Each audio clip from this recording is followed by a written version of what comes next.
Pak, buka TV, akhiri berita.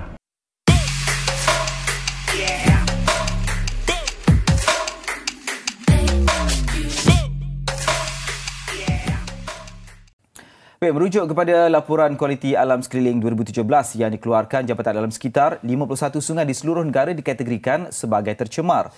Lebih separuh atau 29 daripadanya di negeri Johor, termasuk Sungai Kim Kim. Umpama bom jangka pencemaran sesetengah sungai di negara ini menunggu masa untuk meledak senasib Sungai Kim Kim. Hello semua, berjumpa lagi kita pada hari ini. Bersama dengan cikgu dalam Logic Thinking. Dah tengok video tadi kan? Video tadi adalah menunjukkan banyak pencemaran yang berlaku. Itu baru video berita yang sedikit. Ada lagi tiap hari kita tengok berita-berita tentang pencemaran alam sekitar yang berlaku. Sebab apa? Hari ini kita akan membincangkan topik di tingkatan 5, iaitu berkenaan dengan kesan penerokaan sumber terhadap alam sekitar. Kesan penerokaan sumber ini kalau sebut terhadap alam sekitar, memanglah banyak menimbulkan kesan negatif. So, antara kesan-kesannya ialah, yang pertama kita akan bincangkan nanti ialah perubahan pandang darat. Yang kedua ialah kesan kepupusan flora dan fauna. Yang ketiga akan menyebabkan peningkatan suhu. Macam mana? Nanti kita tengok. Yang keempat ialah hakisan ataupun tanah runtuh. Ingat, hakisan dengan tanah runtuh bukan benda yang sama, tetapi bentuk proses yang sama. Cuma hakisan itu melibatkan kuantiti yang sedikit, manakala tanah runtuh pula melibatkan kuantiti yang besar dan banyak. Yang kelima pula nanti adalah kita akan tengok bagaimana penerokaan sumber ini boleh menyebabkan banjir berlaku. Banjir kita ada dua, satu banjir biasa dan satu lagi banjir kilat. Dan juga yang keenam pula ialah pencemaran. So, di pencemaran ini kita akan bahagikan kepada 3, iaitu pencemaran udara, pencemaran tanah dan juga pencemaran air. So, kita pergi yang kesan yang pertama. Jom. So, kesan yang pertama ialah perubahan pandang darat. Jadi, kamu kena faham dahulu apa maksud perubahan pandang darat. Tahu tak? Perubahan pandang darat itu ialah apa yang kita lihat di depan mata kita, pemandangan persekitaran, iaitu perubahan pemandangan daripada pemandangan yang cantik menjadi pemandangan yang tak cantik. Itu maksud dia. Iaitu kalau perubahan pandang darat fizikal yang bermaksud dahulunya adalah hutan. Sekarang dia telah menjadi tempat-tempat pembangunan kegiatan ekonomi. Contohnya yang kita boleh tengok jelas ialah dahulunya ialah hutan, sekarang menjadi kawasan perindustrian ataupun yang penuh dengan kilang. Itu adalah kesan yang pertama. Di mana perubahan pandang darat itu melibatkan pemandangan di kawasan sekeliling kita yang telah berubah. Contohnya, cikgu boleh ambil yang perubahan pandang darat dari segi pembinaan jalan raya, terutamanya yang tengah berlaku sekarang, iaitu Pen Borneo. Dulu kawasan kita ni di kawasan pembinaan Pen Borneo ini dulunya jalan rayanya kecil, di mana di tepi-tepi dia masih terdapat tumbuh-tumbuhan semula jadi. Tapi sekarang telah dibuka, jalan raya telah dibuka besar dan menyebabkan tumbuh-tumbuhan semula jadi di tepi dia ditebang. So, sekarang tumbuh-tumbuhan di tepi itu telah berubah pandang darat fizikalnya. Iaitu dulunya hutan, sekarang menjadi jalan raya. Itu contoh yang kita boleh tengok yang pertama. Contoh yang kedua ialah pembinaan empangan. Tahu tak empangan apa? Empangan itu ialah satu blok simen ataupun konkrit besar yang dibina di merentasi sungai untuk menghalang sungai daripada mengalir terus ke kawasan hilir. Iaitu dia akan blok biasanya sungai ini empangan ini dibina di kawasan hulu, sebab kawasan hulu biasanya airnya deras, iaitu di kawasannya kawasan tinggi, di mana apabila empangan itu dibina, Okay, dia akan blok sungai itu daripada mengalir ke hilir dan menyebabkan belakang empangan itu air dia akan naik. So apabila air itu naik, so empangan itu telah merubah pandang darat fizikal kawasan-kawasan hutan itu yang dahulunya ialah hutan, okay, sekarang ialah penuh dengan air yang membentuk tasik. Contohnya kita boleh tengok di empangan batang air. Okey, dan juga satu lagi ialah empangan hidroelektrik di Kenyir. Okey, itu adalah salah satu daripada contoh yang kita boleh tengok. Okey, pandang darat perubahan pandang darat fizikal. Okey, iaitu kalau empangan tadi dahulunya ialah kawasan hutan, sekarang ialah kawasan tasik yang besar. So kita pergi kesan yang kedua. So kesan yang kedua, okay, iaitu keputusan flora dan fauna. Tahu apa itu flora dan fauna? Okay, flora ialah tumbuhan, fauna ialah haiwan-haiwan yang ada di hutan. Okay, keputusan flora dan fauna berlaku adalah disebabkan oleh pembersihan kawasan hutan yang sangat besar untuk tujuan pembinaan kawasan pembangunan kegiatan ekonomi. So, okay, kawasan hutan itu perlu ditebang untuk membuka tapak-tapak pembinaan kegiatan ekonomi. Okay, contohnya kita boleh tengok pembinaan perindustrian. Okay, kawasan perindustrian memerlukan tempat yang sangat besar, okay, untuk membina tapak dan juga untuk membina kilang. So banyak kawasan-kawasan hutan akan ditebang, okay, diratakan, okay, dibuka dan menyebabkan keputusan flora dan fauna berlaku. Okay. Bukan setakat flora dan fauna tetapi habitatnya. Apa itu habitat? Habitat ialah tempat tinggal flora dan fauna itu. So dia akan menyebabkan dua keputusan. Satu, keputusan flora dan fauna itu sendiri, dan dua ialah keputusan habitat flora dan fauna itu sendiri. Okay. So kalau dalam SPM kamu boleh pecahkan kepada 4. Okay. Satu huraian untuk keputusan flora, satu huraian untuk keputusan fauna, satu lagi huraian untuk keputusan habitat flora, dan satu lagi ialah huraian untuk keputusan habitat fauna. Okay, ada 4. So itu ialah kesan yang kedua, iaitu keputusan flora dan fauna. Okay, so kita pergi kepada kesan yang ketiga. Check it out. Kesan yang ketiga. Okay, kesan yang ketiga ialah peningkatan suhu. Okay, untuk peningkatan suhu melibatkan peningkatan suhu setempat. Peningkatan suhu setempat maksudnya ialah peningkatan suhu di kawasan itu sahaja. Okay, yang boleh melibatkan kejadian pulau haba. Ingat kejadian pulau haba? Bagaimana kejadian pulau haba berlaku? Kejadian pulau haba berlaku adalah disebabkan oleh pembangunan yang pesat di kawasan bandar, yang di mana kawasan sekelilingnya ialah kawasan kampung. Pulau haba bermaksud kawasan bandar itu sahaja yang panas, manakala kawasan yang lainnya pula suhu yang sejuk. Sejuk bukannya sejuk seperti Kutub Utara, bukan. Sejuk maksudnya ialah sejuk yang sederhana dalam 27 darjah Celsius macam itu, lebih kurang. Okay, itu maksudnya pulau haba. So kesan yang ketiga ini, okay, melibatkan peningkatan suhu. Kenapa suhu boleh meningkat? Okay, suhu boleh meningkat adalah disebabkan oleh ketiadaan pokok. Lagi-lagi pokok. Sebab itu nama tajuk kita ialah kesan penerokaan sumber. Kalau sumber diteroka, pokok mesti ditebang untuk membuka kawasan yang ingin dibangunkan, okay, dengan sesuatu. Okay, so apabila hutan ditebang, maksudnya, okay, kawasan tersebut kurang dengan tumbuhan hijau, dan kalau tumbuhan hijau kurang, proses fotosintesis pun kurang. Okay, sebab proses fotosintesis penting untuk meningkatkan kandungan oksigen di udara dan juga kelembapan udara. Itu yang membantu menyederhanakan suhu kawasan sekitar itu. Okey, sebab itu kalau pokok ditebang, semua pokok-pokok yang di kawasan yang ingin dimajukan itu ditebang, maka suhu di kawasan itu akan naik. Sebab apa?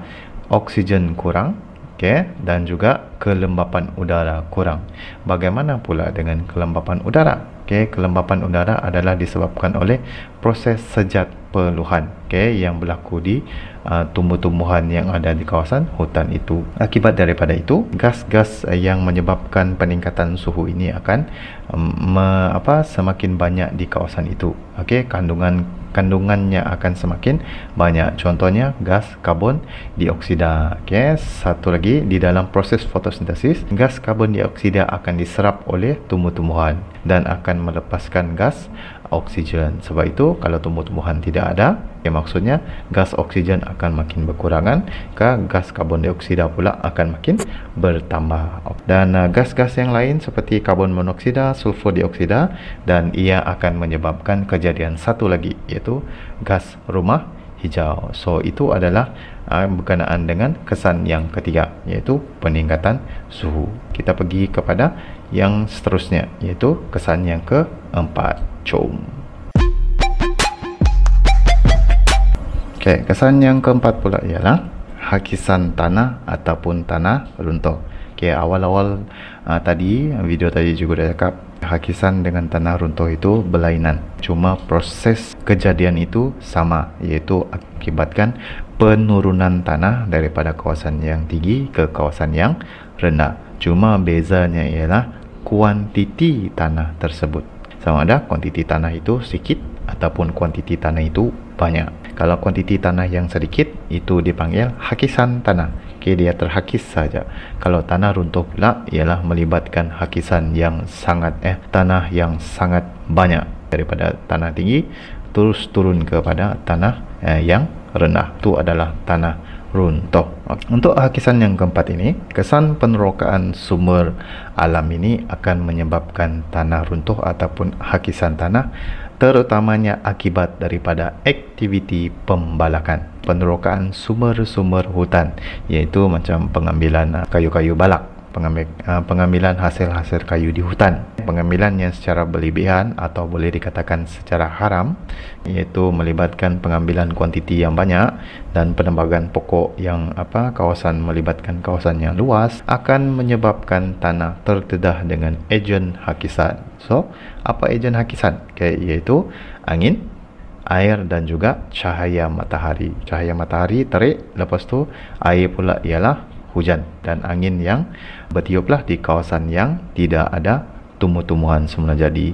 So, apabila seperti itu, apabila terdedah dengan angin, air dan juga cahaya matahari, dia akan menyebabkan tanah itu akan merekah, dan apabila hujan, dia akan menyebabkan tanah itu berat dan tanah itu longgar, seterusnya menjadi tanah runtuh. Apa yang menyebabkan tanah itu terdedah dengan cahaya matahari dan juga air dan juga angin? Itu disebabkan oleh ketiadaan pokok di kawasan tersebut. Kalau ketiadaan pokok, maksudnya ialah pokok tidak dapat menghalang cahaya matahari dan juga air hujan itu daripada sampai ke tanah.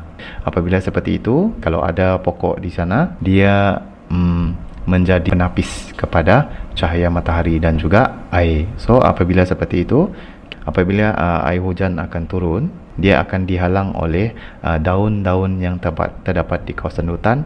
Lepas itu, memperlahankan kadar kelajuan air hujan itu jatuh ke tanah. Yang kedua ialah fungsi akar. Apabila pokok ada, akar pokok itu akan mencengkam tanah dan memegang tanah.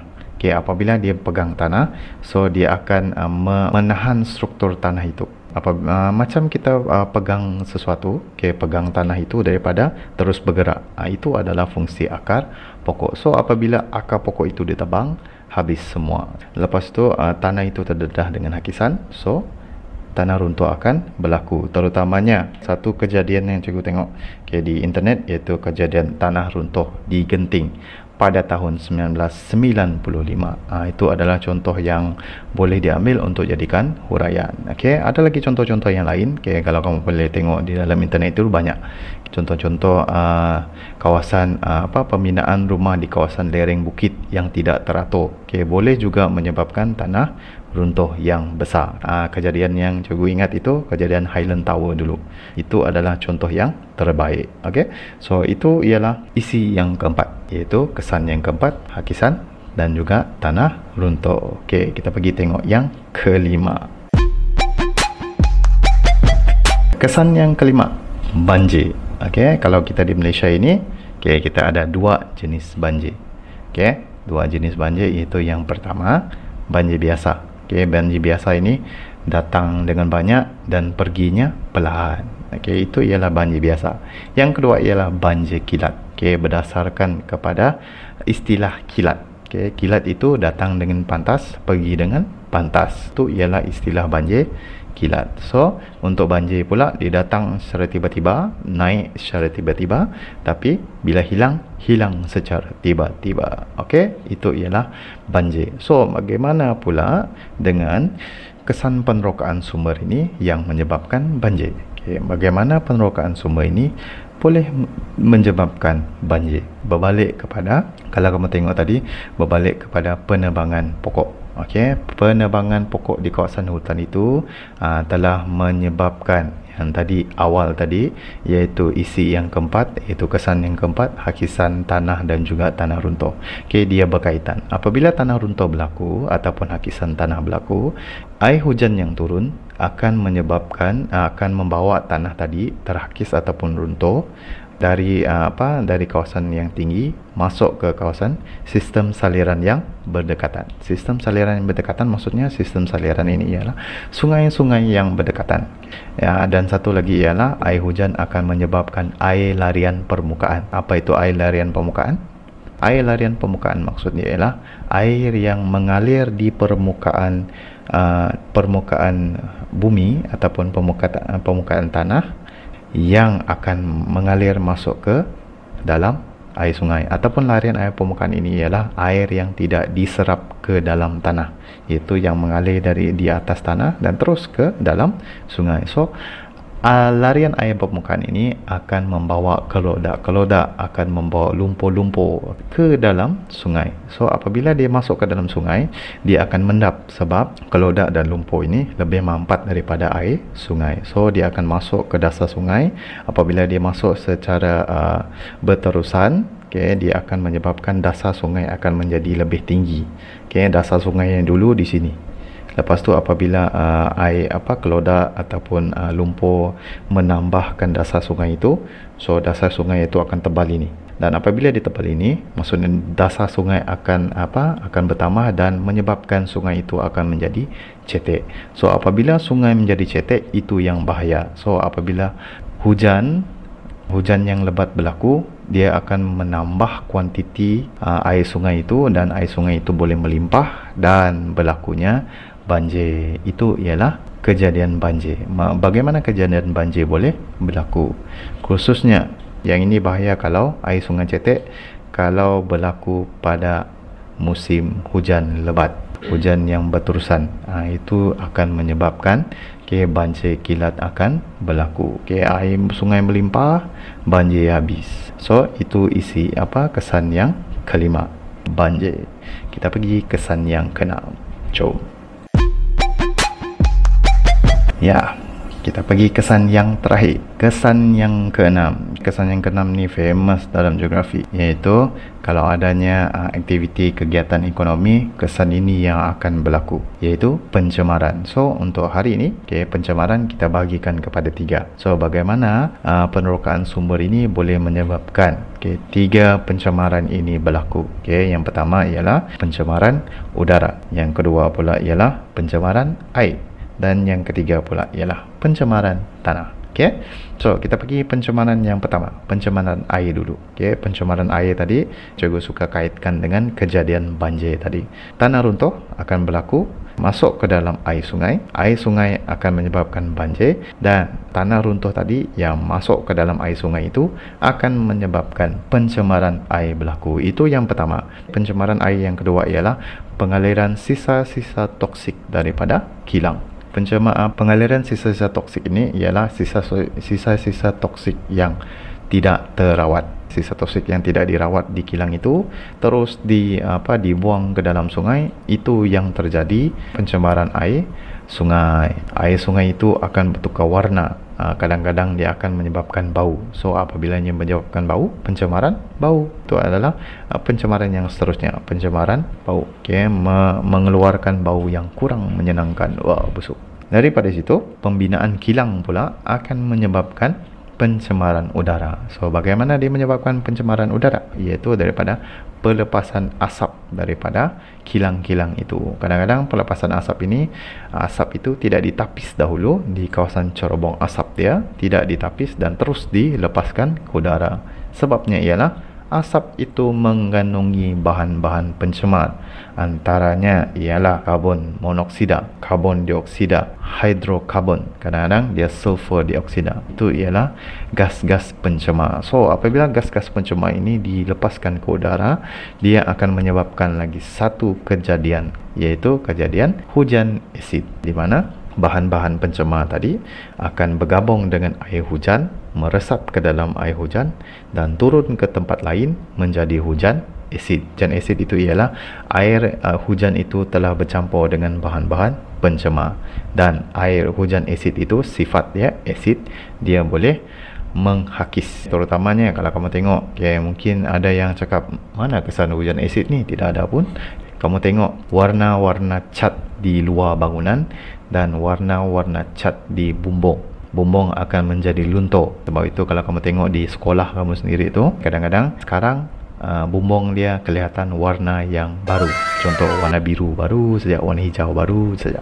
Beberapa tahun kemudian kamu tengoklah perubahan warna tersebut akan berlaku. So apabila perubahan warna itu berlaku, itu maksudnya kawasan itu telah berlakunya hujan asid. Tapi asid itu bukan hujan asid itu bukannya macam asid yang kita buat eksperimen di dalam magma sains, bukan. Yang itu asid yang di magma sains itu memang kalau kena tangan kamu memang menghakis lah. Yang ni hujan asid, dia menghakis dengan tempoh yang agak lama. So kesan yang ketiga iaitu tanah.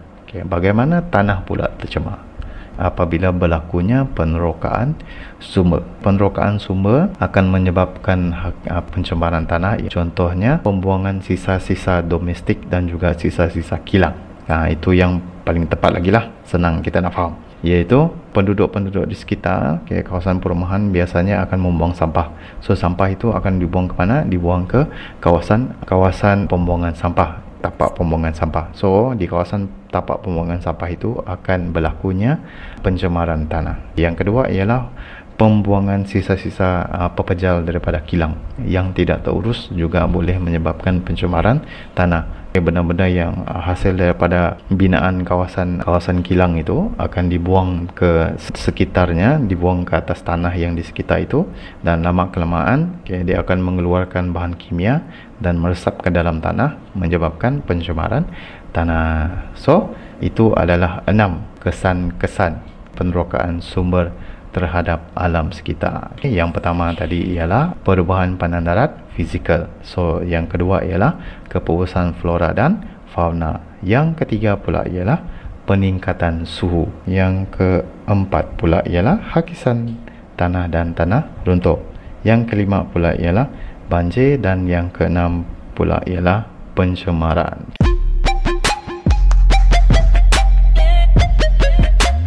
Itu saja untuk hari ini. Sehingga kita berjumpa lagi di kelas yang seterusnya. Logic Thinking bersama Cikgu Elvin signing out.